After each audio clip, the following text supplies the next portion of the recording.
Today on Mental Health Matters with Marty, schools are opening. What do we do next? Stay tuned.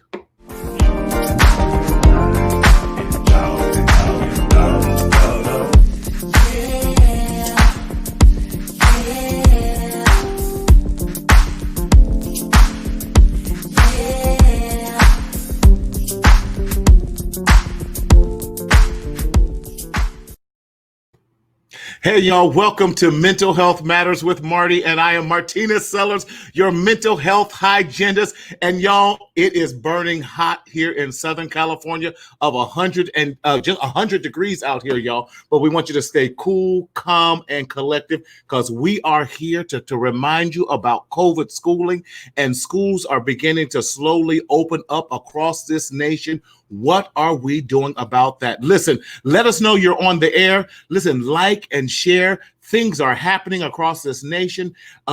33 states are having increases with this COVID. More and more kids are being affected by this as a result of some of the schools opening. And we have questions. I have questions. We have brought some amazing experts on here today that we want to just have this conversation. Let us know you're on there. Hit us up. Let us know you're watching. Like and share. But as always, we want to remind you that this show serves as educational purposes only. Educational purposes only. We are not a substitute for medical advice for anyone, and we are not a substitute. We go in line with the recommendations of the CDC because we want you to be safe. However, if you are experiencing any type of medical or psychiatric emergency, we want you to go to your nearest provider or call 911 to get help or contact your nearest hospital. As always, we want you to be safe out there. As so many things are going up and we're in this amazing, I guess amazing is a word that we want to use for this, something we've never seen before. In the midst of a pandemic, we're in the midst of political, having an election coming up. We're in the midst of trying to reopen schools. We're still dealing with so much social and cultural and racial discrimination and injustice across, and anger is brewing all across this nation. But we want to encourage you, always use wisdom. Have passion, but use wisdom, because we always want you to be safe and secure and sound. So please, please, please, please like, share. We know that the presidential debate is going up tonight. We are not taking any sides as a Mental Health Matters with Marty, but we definitely want to encourage you to vote, vote, vote, vote, vote, because your voice matters. But without any further ado, I want to bring in my co-host all the way from the DMV, our house and residential expert as it pertains to mental health, counseling, and schooling, none other than the one, the only, the mystery, the myth, am I saying enough? Brother Thomas Davis. What's up? What's up, man? Happy Tuesday. Thank you for that Tuesday. Mystery and mysterious introduction. Hey, hey, man. I'll just let you know, this is the actual last Tuesday you get to celebrate your birthday month, because the real birthdays are coming up in October. It's Libra season. It's about to be wild and crazy. And just because we know how to roll like that. Yes! That's how you feel? That's exactly how I feel. I got you. I got you. What's going on, Thomas, out there in the DMV? Well, it's not hot in the DMV. It's rainy and it's allergy season. For those who are streaming, I have not been crying today. It's called Allergies on 1000. But I am happy to be here today. I'm happy to be able to continue this dialogue. And I'm happy about our panelists this evening. Yes. We have a very diverse panelist tonight. So I'm just excited. Yeah, so am I. I can't type and do all these at the same thing. Angelica, what's going on? That's right, Libra seat. All my Libras is coming out the woodworks. Come on, fellow Libras. Speak up, speak out, and live. Miss Angelica, I hate to tell you, but Virgos rule, okay? I still love you, but Virgos rule. Okay, we're not even going into Listen, I was watching Good Morning America. Yeah. And I know that we had been talking about at the beginning of this.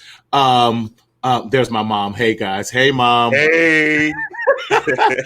At the beginning of this, Hi, Mom. we were talking about, and speaking of other mothers, right? Thank God for our moms, right? Right. If we got nobody else watching us, it's Our our moms. mamas. But we were talking about at the beginning of this how the especially with our elementary age school Yes. kids and everything, Yes. that there was a very low infection rate that had been catching.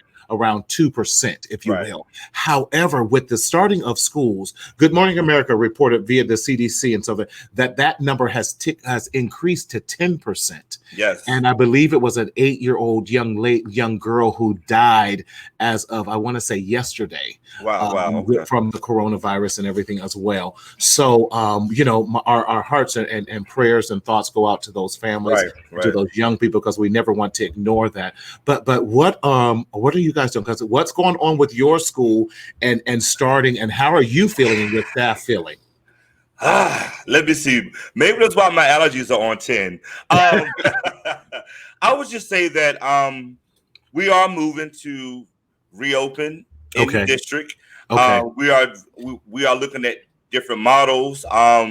We are looking at bringing in our special education students first, or we're looking at doing the hybrid model. We are really just trying to figure out what's going to be the best fit for our students, right? And most of all, what is going to be best for our teachers and our staff. Yeah. Because what is important for us here is that we aren't rushing things. I know pressure is on us, from the powers that be, that we have to reopen schools and that this is happening. But we want to make sure that we are not just rushing it because everyone else is doing it, right? So we want to make sure that we are just taking every precaution, looking at what can work, what may not work, what may happen, what's the plan for that. So we are in the forming stage. Okay. Sounds good. So what are you doing? What has the anxiety level been with even? Hey, Johnny. What's up, Johnny? That's my boy, Johnny. Even with your staff and even maybe some of the parents, teachers, what is that looking like for you out there in the DMV? Well, if I start with our lovely parents, as always, we always say to them, we salute you because you guys are in the rooms with our students as we are continuing to teach our babies. So shout out to our parents, our grandparents, our custodial parents, everybody. So I think the parents are ready for their child to come back to school. Some of them are, with that. They have been with them since March the 15th, right? So teaching new things, teaching them how to navigate through different academic platforms has been a positive, and it also has been a negative. So I think for our parents, they are eagerly ready for them to return, but they're also understanding that they don't want their child to come home sick, right? So it's like a slippery slope. But for the teachers are just like, what are we going to do? And we want to make sure, and I have to give credit to our district. We are making sure that we are giving our teachers as much information as we receive it, because we want them to be able to plan, to self-care, to develop those coping strategies, to understand that every cough is not COVID, every sneeze is not a symptom, it's allergy. So we are just making sure that we are just doing our workshops, our developments, just educating everybody on what's going on. So that's where we are, man. Excellent. Well, listen, let's bring on our guests. Because you and I can talk all day, but I don't want to keep them. First and foremost, I want to bring in someone I've known since she was in high school. So that does not age me. That ages her. But an amazing, has passion for young people, has been doing this and for some time. Want to bring on Mrs. Charlotte Stewart, who is an elementary school teacher in Orange County. What's going on? What's going on, guys? How are you? I'm doing well. Thank you for having me. I love your backdrop. Yes. This is class right here. So welcome to my classroom. Thank you. Class. You're in my classroom. So welcome to my classroom. Well, can I just say that your classroom is welcoming, it's warm, and it's colorful. So thank you so much for bringing the energy into your room. Thank you. Yes. Charlotte, tell us about yourself, the grade you teach, and how long you have been teaching. Okay, well, my name is Charlotte. I have been teaching. This is going into my 22nd year, and I've been teaching at the same school in Santa Ana for 22 years. I've been there for 22 years. Wow. And I teach kindergarten. When I first started, I started with third grade. Right. And I have been in kindergarten ever since. I did third grade for 6 years, and now I'm back. I'm in kindergarten. So I love kindergarten. I love students. I love students. Look who put. Hey, Auntie Charlotte, love my auntie. Oh yes. My gosh. Oh my gosh. the great thing about it is he went to school when he was in first grade there with Miss Oakley. He went to school with me. In first grade, he had Miss Oakley. Yes. And I actually teach at the same school I went to elementary school at. Wow. Nice. Right. That's nice. Right. We love it when it's a great feeling to be able to give back where you got your educational growth from. Right. So although I do not live in the community I teach in, I tell my parents this literally every day that I'm with them and I'm teaching with them. I have a heart for our community. I have a heart for our community. Yes. And, it's funny because the teachers at school will say, Charlotte, the parents all talk to you. The parents all bring you pozole or they're bringing you X, Y, and Z. They always come back and see you. I have a heart for our community. I have a heart for the community that I teach for. Tell us the population of the school mix, because that's what I want to talk about. Because you are an African American female. You're our first female presenter on here that we've had. Right. Okay. Yes. And when we talk about Santana. Yes. Santana. Okay. Yes. Santana, California. Talk about your population and the cultural diversity of your classroom. Well, the demographics where I teach at is predominantly Hispanic. It's a predominantly Hispanic district. And I don't even know if there is a percentage for anything else other than that at school. I know that sounds bad. I would say maybe less than 1-2% any other race because it is predominantly Hispanic. In our district. And you've seen the demographics change in that area as well for 22 years. Oh my goodness. We used to have back in the day where you had an EO class, and an EO class stood for English only. Yes. And you could group your classes like that. Right. You could group your classes like that. I don't know if it was very popular, but that's how we grouped our classes with EO classes. And as things started to change, the demographics started to change, I had to get what was called a CLAD. So I had to have an extension part to my degree to be, to, so to speak, be certified to teach at the same school that I'd always been teaching at. But somewhere 6-7 years into it, I had to get a CLAD. And that was fine, but the demographics have changed. And the school that I particularly teach at, we call that a generational school because you're not at that school because you chose to move to the area. You're at that school because you're more than likely living with someone who's a first, second, and third generation relative to you. Yes. And that school is definitely one of the schools where you're the students, you're like, oh, I know them. I've had so many students where I've had their parents. Wow. They've either gone to school with their parents, or I had them when I taught third grade, or I had them at the beginning of teaching kindergarten. So our school is definitely a generational school because Orange County is so expensive to live in. Orange County is so expensive to live in. And we have a lot of apartments in our area, but more so houses. So the houses and homes that people are living in, you may have a great grandmother, you're going to have a grandmother, you're going to have an auntie and uncle. You're going to have so many family members in that one home. That one home. Yes. Wow. Okay. And Ms. Stewart, if I may say this right quick, we are so excited to have you on as our first educated queen. Thank you so much for joining us. And second of all, I must say this real quick.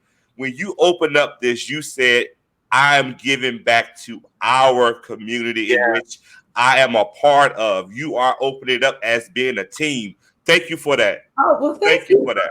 That reminds you what Dr. Stewart, Sean Stewart from Houston was saying. He says, listen, these are our kids. Right. Because we are connected, because we have them more than most parents do. Right. So we have a connectedness with them. And so when they hurt, we hurt. And we have to think about, you know, that your kid could go home to grandma, great grandma, to auntie, because they're all living in the same area. With that, or in the same apartment, or what have you, same garage. Come on, we don't talk about that. Yes, and so if I may say that is so normal and common for our families to 9 people in a 1-bedroom. Yes, you're renting a garage as a room for a family. That is so common. It is so common. It is so common.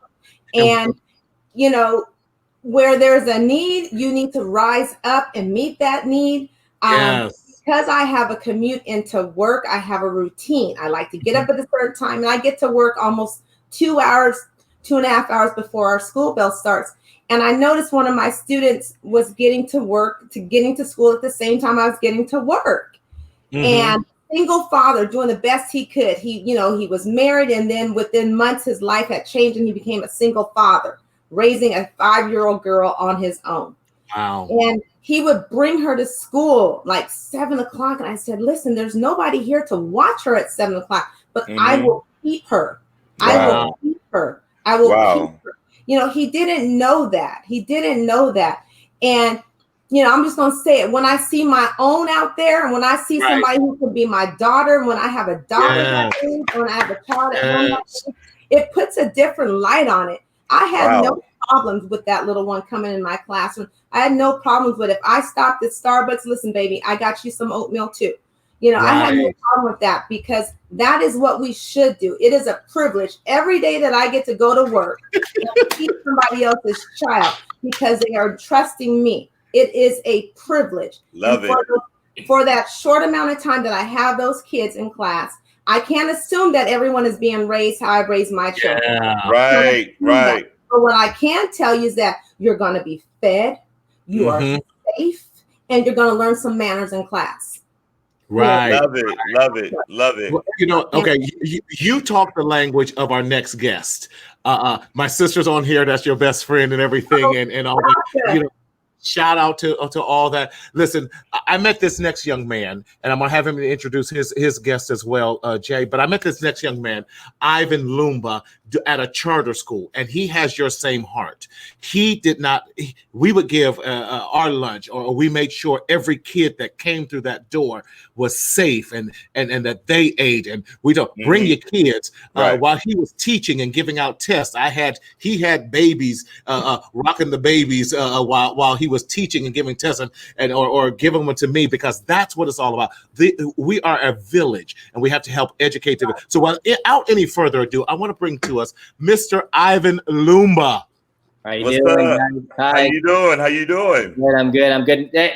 Let's go ahead and change Miss Charlotte's name. Instead of educator, it's a superhero, because what she's doing is incredible. And I think we need to all harvest that energy and see it as we are one of the village members helping these young people. That's right. It's true. It's true.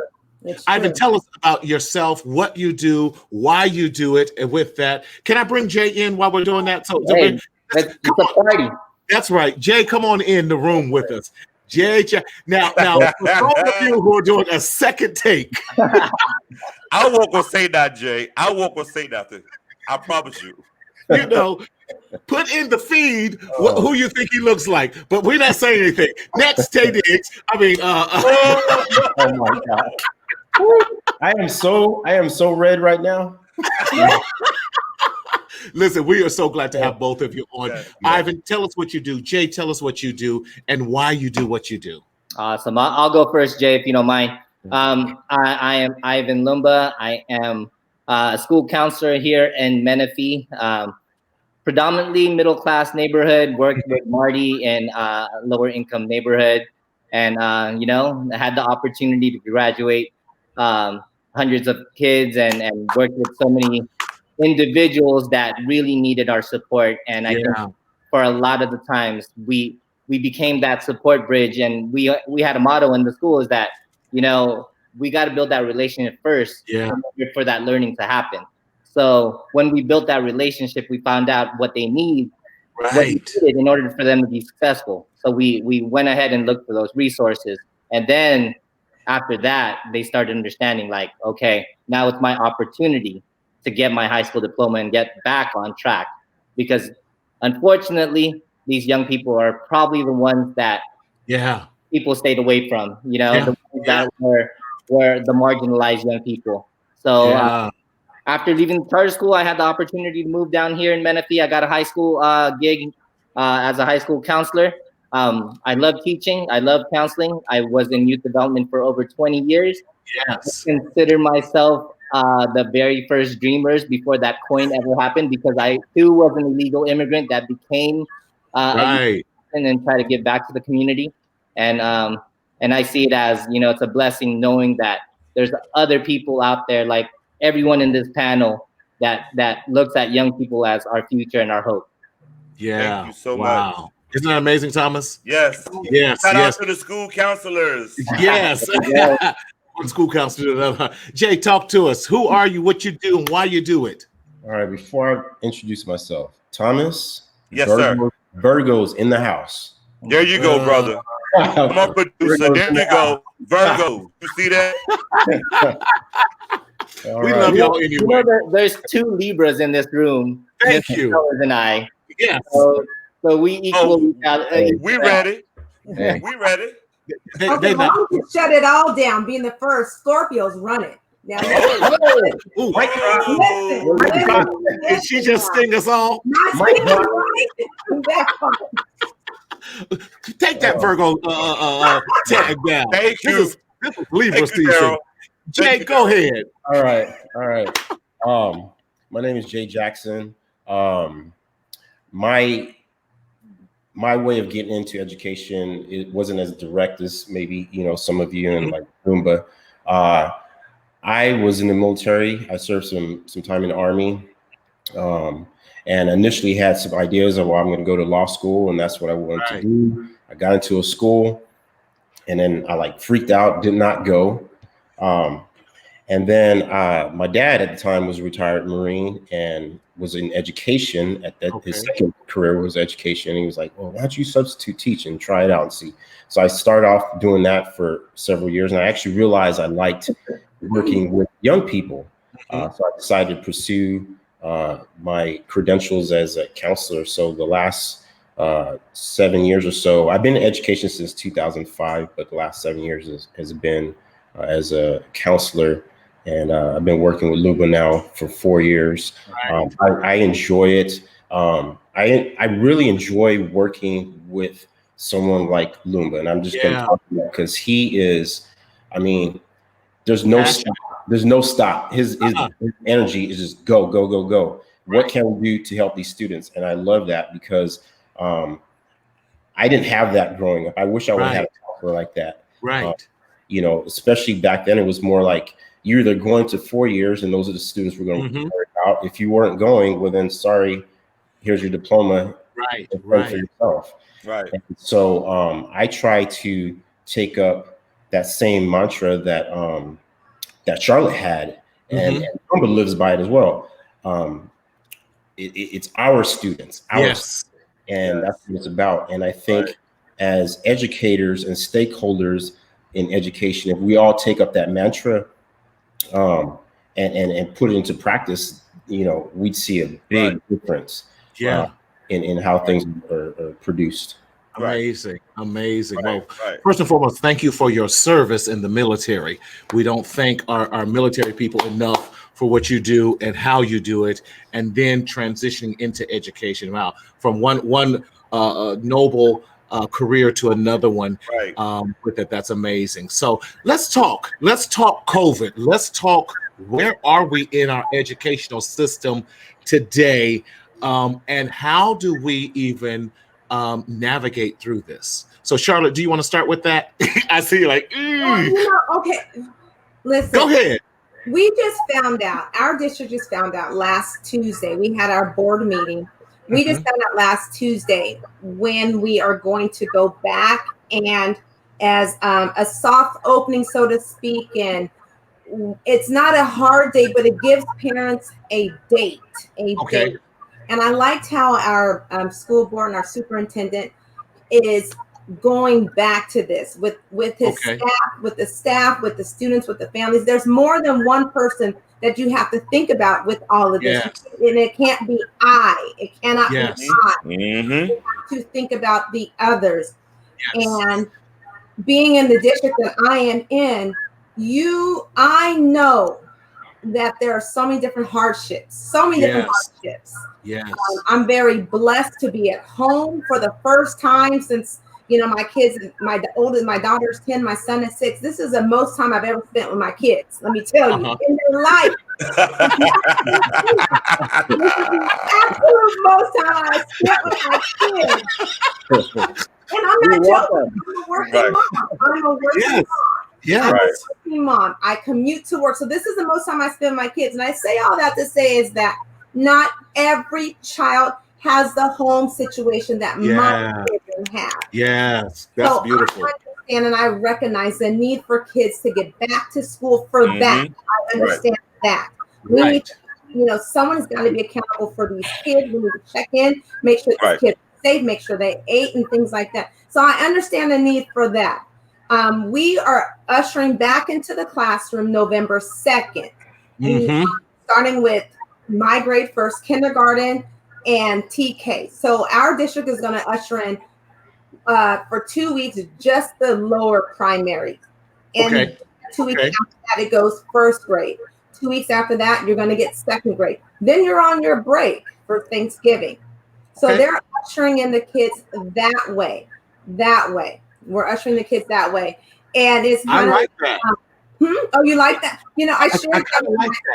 I shared that with my kid's principal, and he said he liked that idea too. And it's something where you're taking I call them the little students on campus, letting them get to know the school. Because they've never been to the school. Chance to get familiar with them, although they've seen Mrs. Stewart for the last 7 weeks on Zoom and things like that. It gives them a chance to see us. It gives me a chance to meet them. And it's just the way that we can go ahead and start self-educating parents and things like that once we get back on. And every cough, every sneeze is, oh, you got it to go home. We can't stay home for life. So what makes you come sit home because they're coughing and they're sneezing? The flu season is coming up. All this is coming up. So that is what our district has done. Now, for teachers in the classroom, it's going to have to go above and beyond that. Yeah.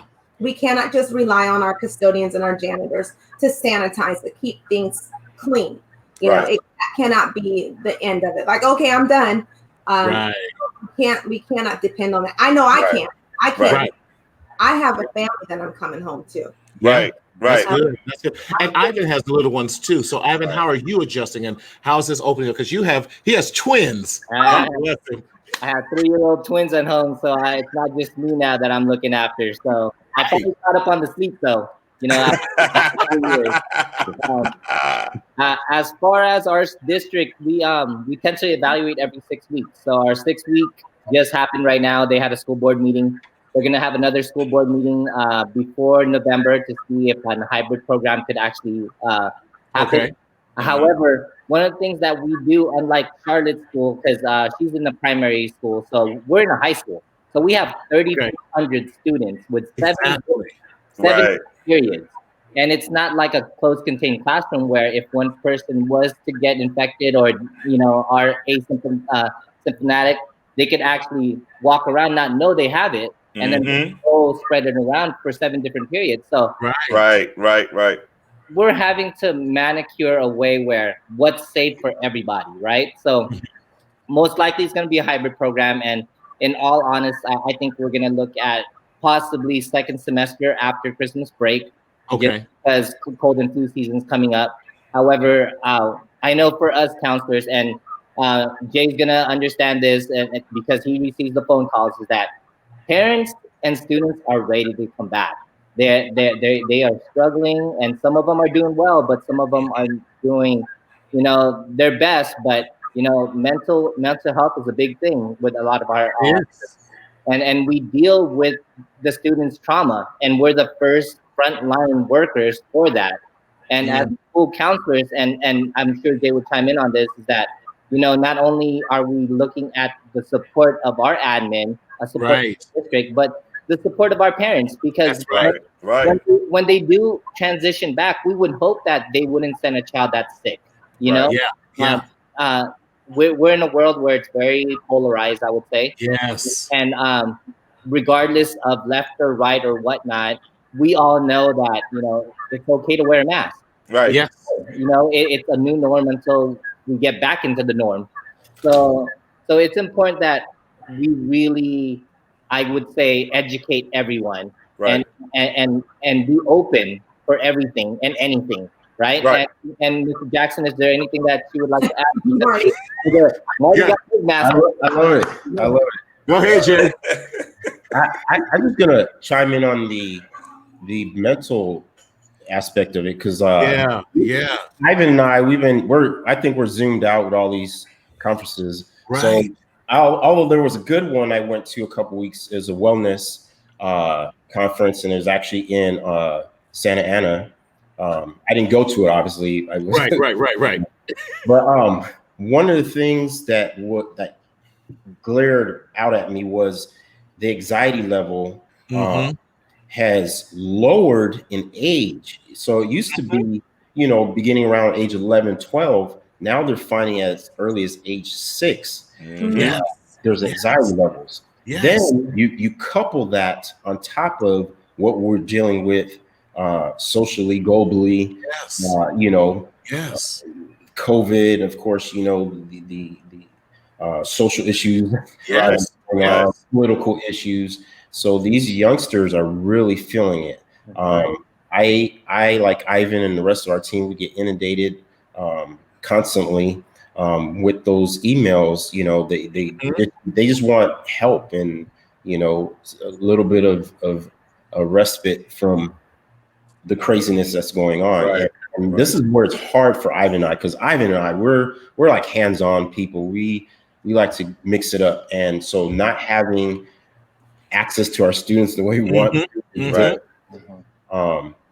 but it's crazy. And then there's another data that I learned from that conference. So 31% of females versus 13% of boys Mhm. experience anxiety. Mm. And so even within that demographics, there's a big gap in how it's affecting. So as counselors, we, like I would say, we're trying to do our best to come up with resources, and whether it's calling home, Right. whether it's Google Meetup, whatever we have to do, Right. to talk to our students. But Love it. Love. And Alvin and Jay, I just want to say I applaud having school counselors on. Yes.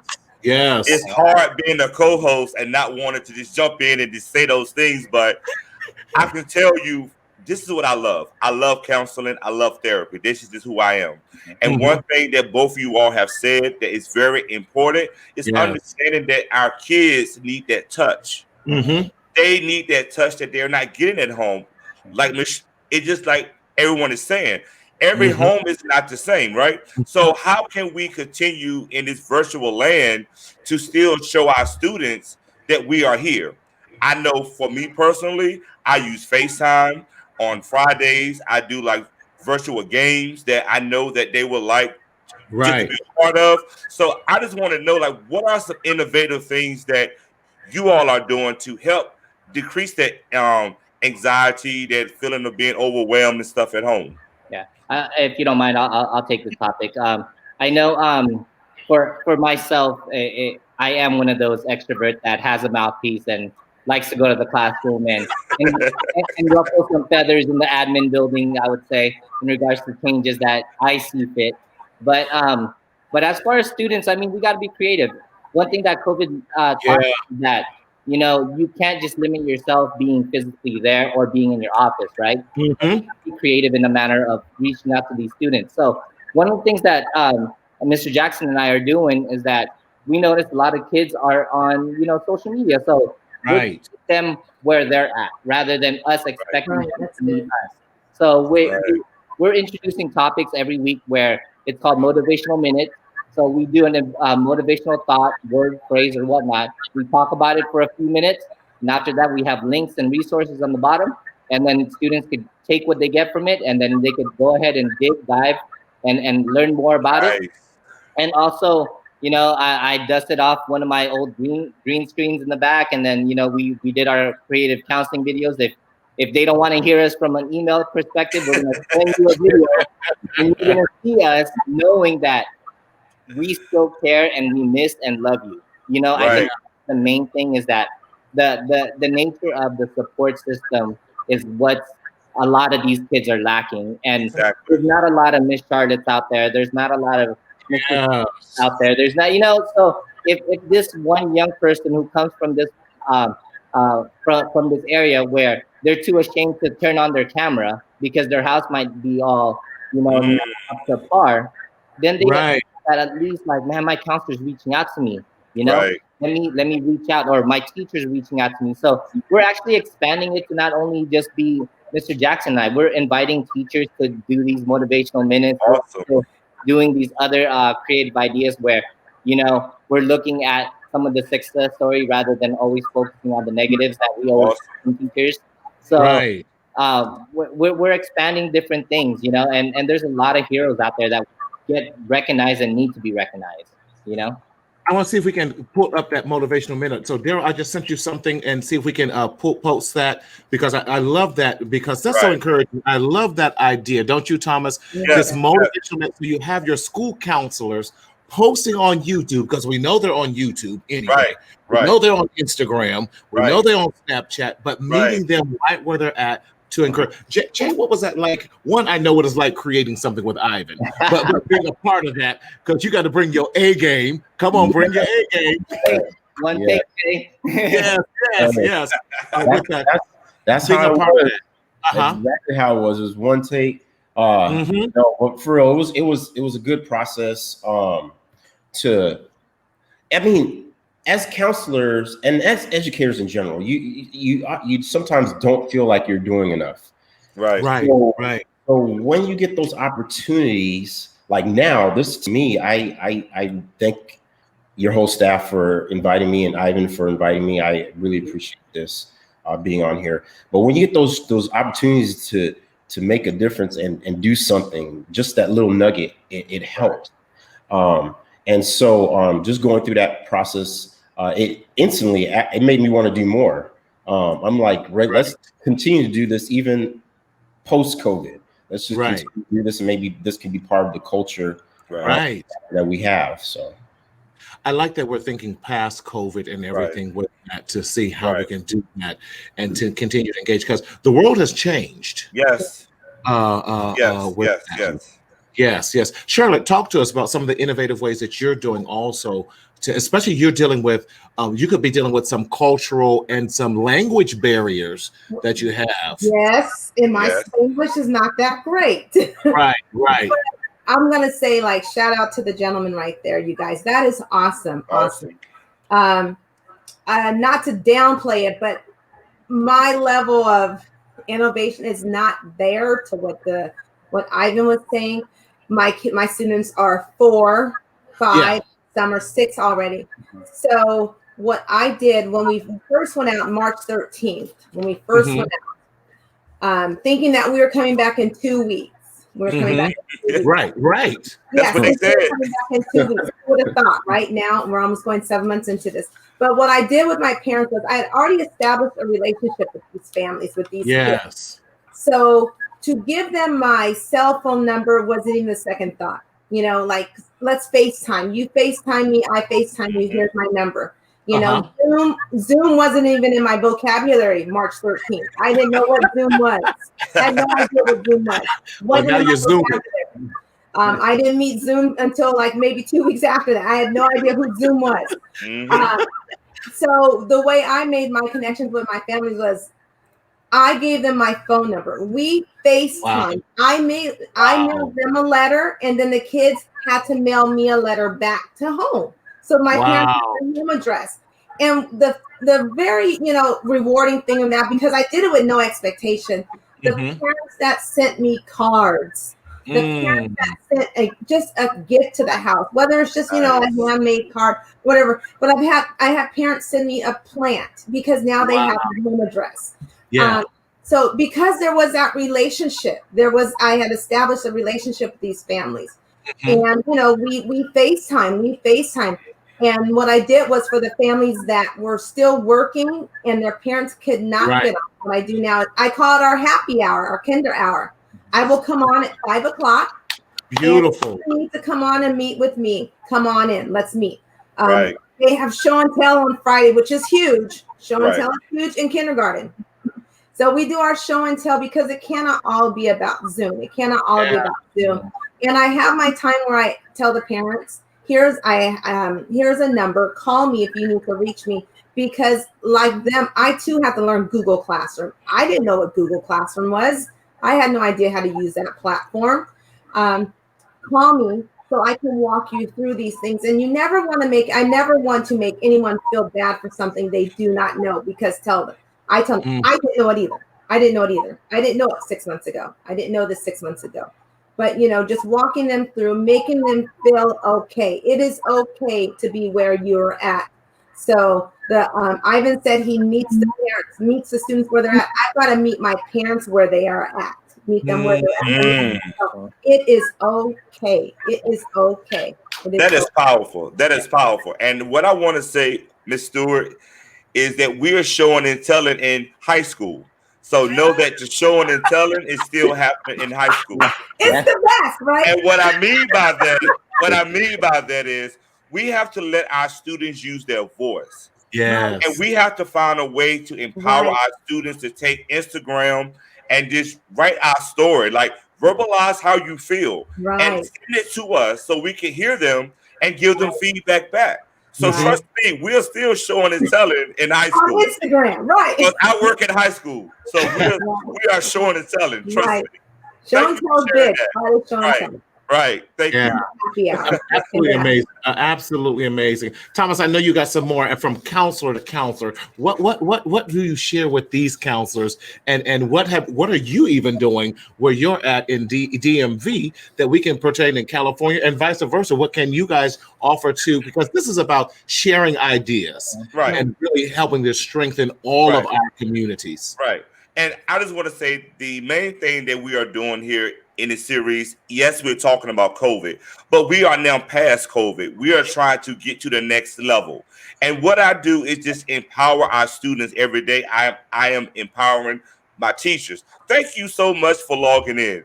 I like your background today. So we got to learn how to step outside of our norm a little bit, because we are all zoomed out. I am zoomed all the way out. But if I'm feeling zoomed out and I'm showing that I'm zoomed out, how am I as a counselor and as a dean of students going to have my teachers be empowered if I feel defeated? So the main thing that I always do before I face any staff, any teacher, any students, is I check myself. Before I hit log into the Zoom and I'm pushing in that long little code, I'm checking myself. I'm breathing. Davis, get through this. I got this. We're going to be okay. And what I also had to do was we had to step outside of how we learned, right? Because how we was learning in 2009, 2019 is not how we are learning in 2020. Right. So we got to find innovative ways to keep everybody engaged. And everything that I would say is that people want to be heard in 2020. Yeah. Our students have a story to tell, because don't think that they just sitting at home, just chilling, playing Xbox while they're in Zoom. Sometimes, like Ms. Stewart said earlier, our students are on the PlayStation as a way to block out what's going on inside of their homes, because not every home is the same. So I love how Ian and Jay are stepping outside of their norm by doing their motivational messages, and I cannot wait to watch it after this show. But I want to be able to develop toolkits that we can share across the board. And the main thing that I do is make sure that I'm okay before I interface with anyone else. That's rule number one. Because if I'm not okay, I'm not going to impact anybody else. Yeah. And it's not about Thomas. It's not about Jay. It's not about Ian. It's not about Miss Stewart. It's not about Marty. It's about our kids and making sure that they understand that it is okay not to be okay. Right. Yeah. And And do check-ins. And it's a very important, like you said, that self-care has to Right. yeah. and for us counselors, we're having to deal, and for you as a dean, I'm pretty sure you're having to deal with staff members, and then making sure that our colleagues are okay, Right. supporting each other through this time, because everyone's handling it differently. So a lot of the times, parents and teachers or colleagues ask and run to us for answers, and sometimes we don't have the answers, and sometimes it's okay to say I don't know. Yeah. Giving them a false information or hope. So for us, it's having that vulnerability just to say, you know what, we're all in it together, Right. and we're gonna get through this together. And we don't have all the answers, but we'll figure it out. You know, there's a lot of experience between everyone here, everyone in this group, and we'll figure it out. You know. Right. Yes. Okay, guys. I know we're fighting against the debate tonight and everything, and we got 10 minutes and everything. So this time has gone by way too fast, and we got to have all three of you guys back again, because this is just please. too good. Would you say, Thomas? Please.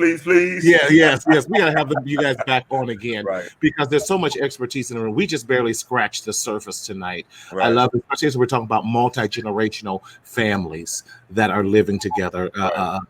We're seeing it more and more. We don't talk about it.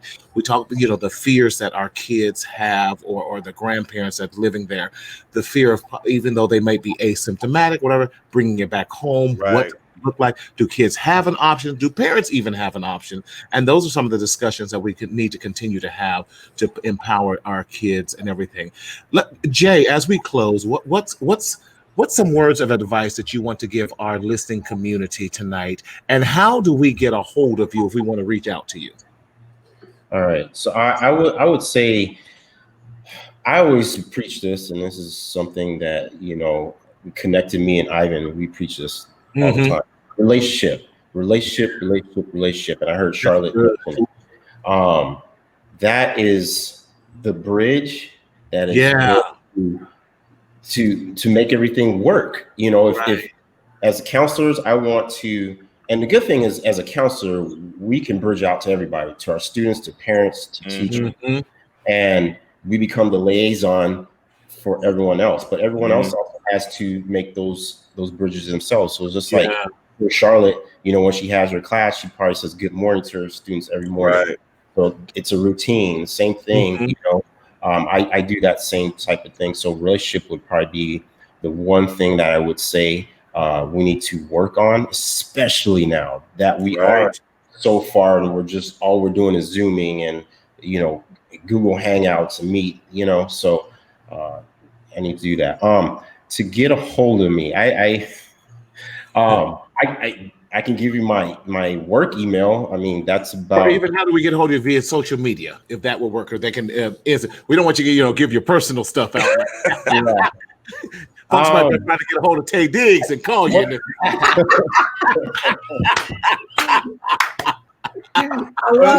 I love it. Yeah. Hey, I got Tay. I love it. I got your back, Virgo. I got your back. Thank you. I don't, to be honest, I don't do a whole lot of social media. I mean, I have my never one. Me neither. I have my Facebook account, but it's mainly family and close friends. But I got you. I hear you. Yeah. So email would be cool. Your work email. Okay. Yeah. I give that. Sure. Go right ahead. So as I tell you this, Ivan's gonna say something. So I go by Jay, but my real name is Howard. So it's gonna be Howard.Jackson. Okay. Howard.Jackson at PUHSD.org. Okay. Jackson. But I'll tell you about that story another time. How I came. Marty. Yes.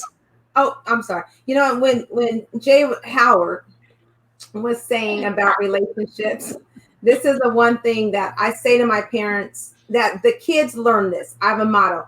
It is nice to be nice. Yes. It is nice to be nice. And that will take you everywhere. It is nice to be nice. Yes. It Yeah. doesn't cost anything to be nice. It is nice to be nice. I love it, Charlotte. And, you know, Love that is my relationship on what I stand with my families. It is Love it. nice to be nice. It doesn't Love it. cost me anything to be nice. It is nice to be nice. Love your words of wisdom for that. So how do we get a hold of you, Miss Charlotte? Well, I don't do Facebook or Instagram or Snapchat. None of that. I am so old school. I am Okay, so you got an old school. email? I do have an email. Can we I reach out to do you have on an email email. if any of our parents have questions? Well, it's my name, Charlotte.Stewart, 97@me.com. Love it. Charlotte.Stewart, 97@me.com. The year the Love sun it. stands. Ivan We doesn't have- own anything. Right. Relationships. We have nice to be nice. Ivan, how are you going to follow up with that? Oh man, I would just say show empathy for each other Mm. at this time. I mean, everyone needs to see the other side of the track and be in that other foot, you know, other shoe. So to me, if we all acknowledge that and everyone goes from different experiences, we'll be a better world. You know, that's my thing. So Yeah. as far as to contact, like all educators, we all probably shun social media because we don't want to get Mhm. caught up, I would say. All right. But I myself haven't had a social media. That's the crazy thing that people all say. I mean, I remember when Friendster first came out. If people remember that, Friendster and MySpace. I didn't even have that. So, Oh, but you could contact me. It's the same thing as Mr. Howard Jackson, not Jay Jackson. Ivan.Lumba. It's Ivan.Lumba at ParishUnionHighSchoolDistrict.org, PUHSD.org. I think a lot of the times conversations like this need to happen, especially Right. now. Yeah. And mental health or not, you know, we're all in it together in Right. regards to COVID days and beyond. Right. Yeah. Yeah. Wow. Thomas, what do you think about this panel tonight? I'm loving everything. And this is the first panel that we had that no one is on social media. Right. All three of them like, I don't do Nobody. social media. Right. Everybody's Right. like, check my Twitter, check my this, check Right. my. We're like, slow down. And look, I don't want to show bias tonight. So Thomas, how do we get a hold of you, my brother? How do we get a hold of you? I just want to say you can reach me at the following that be listed up at Wow. my email at limitlesspossibilitiesforyou@gmail.com. You can also find me at It's up. Limitlesspossibilitiesforyou.com. possibilityforyou.com. You can find me on Instagram at limitlesspossibilitiesforyou.com and also on YouTube, Limitless Possibilities LLC. And Marty, if I could say my Yes. word, I would say the word is grace. Mm. As we continue to go through these times, we're going to need some grace in the next coming weeks. So let's just be grateful for That's ourselves, our families, and our students. That's right. Well, as always, I cannot thank all of you enough for how you have enriched our show tonight. This Yes. was Thank you. absolutely amazing. Thank you. Thank you. Yes. So again, for our panel, thank you guys so much. As always, we want to thank you for joining us here on Mental Health Matters with Marty during this whole thing. You can reach me upon a multiple plethora of different type of genres. Of course, my website, mentalhealthmarty.com. Please check that out, mentalhealthmarty.com, in there as well as on, please, on our podcast. I'm all tongue-tied now. Podcast with Mental Health Matters with Marty.